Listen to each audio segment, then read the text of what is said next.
What is your most paranormal experience? Story 1.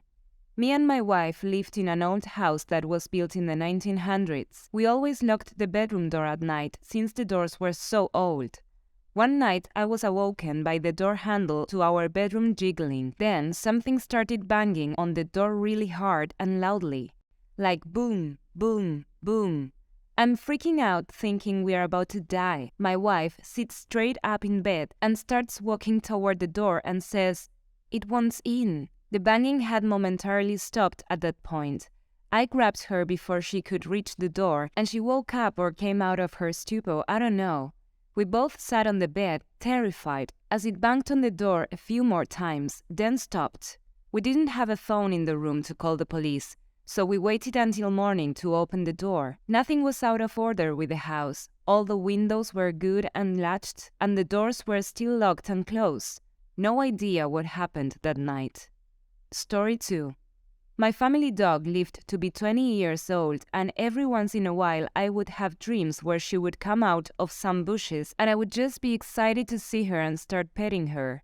After I had the dream one night, always excited to have this dream, I was casually telling my sister about it over the phone. Hadn't got to the part about it being a recurring dream, and she got very quiet to the point I thought the call had dropped.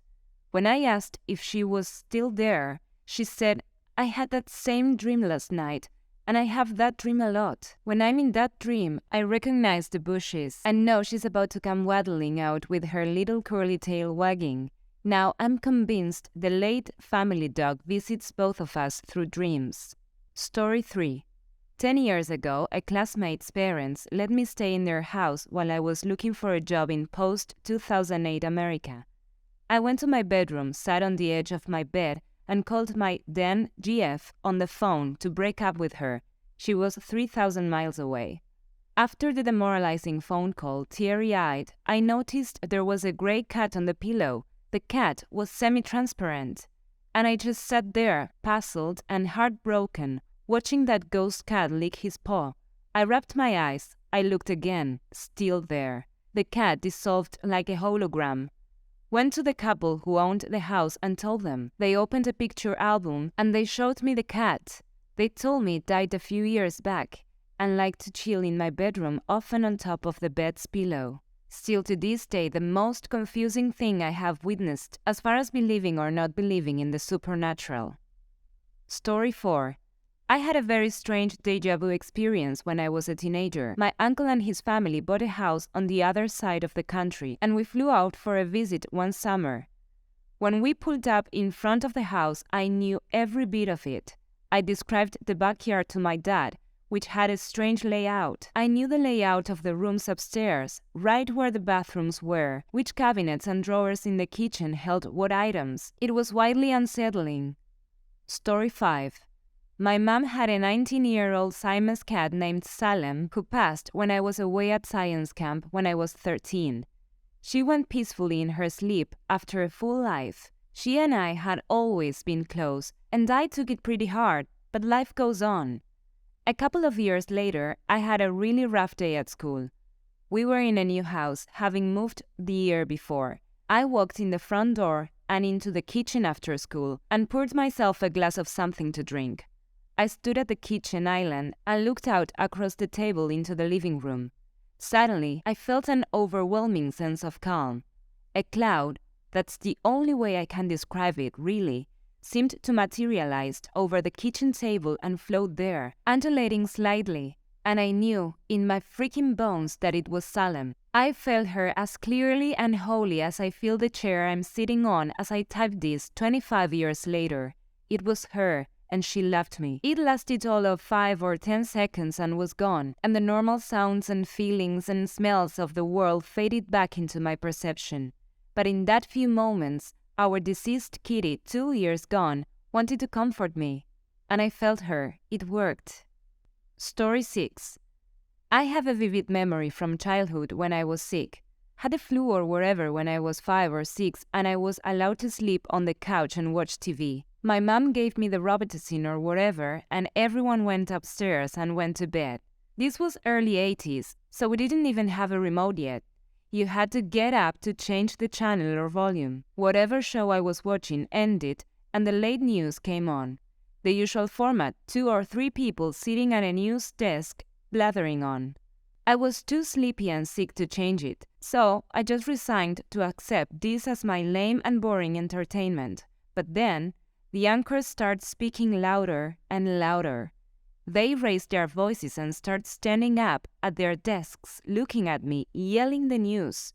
I can't take it anymore, and ran up and turned the volume all the way down, then ran back in our dimly lit living room and jumped back under my blanket.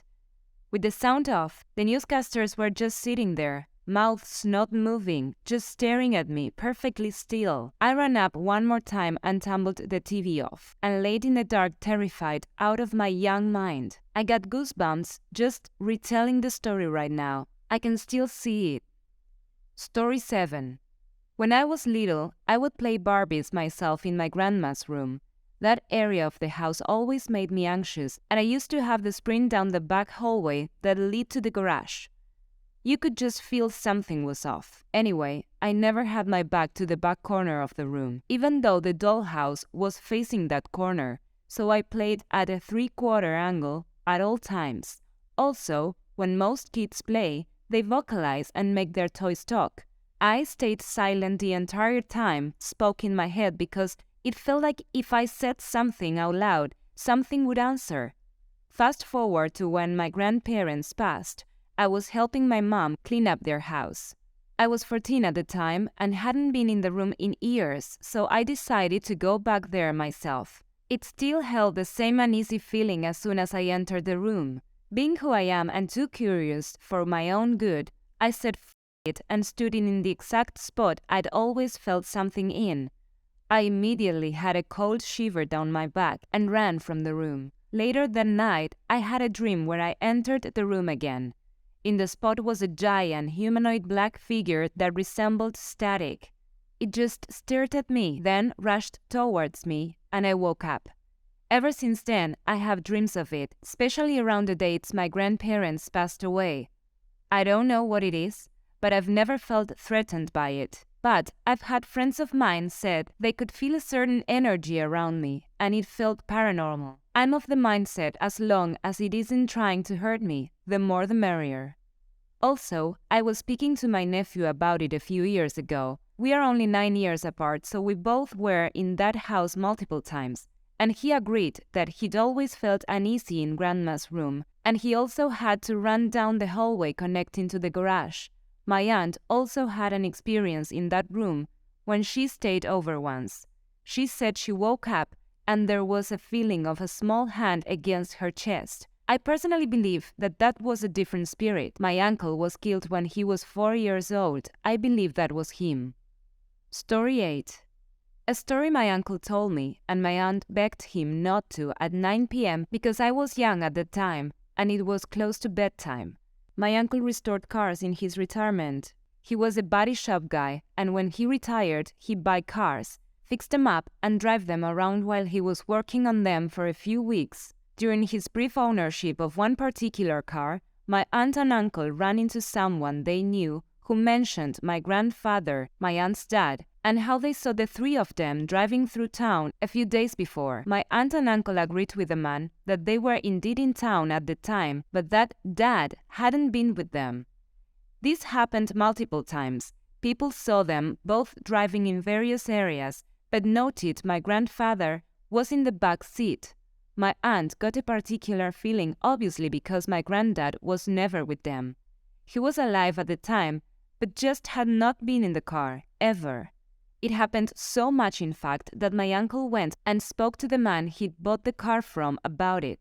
The man confirmed that it had been his father's car and that his father had recently deceased. My aunt and uncle never felt anything unusual while in the car, but as soon as my uncle had restored it, they sold it quickly as my aunt wasn't happy about being in it. Let me know your stories in the comments to be part of a future video. Like and subscribe to be notified of new uploads, and click on this video to hear more stories.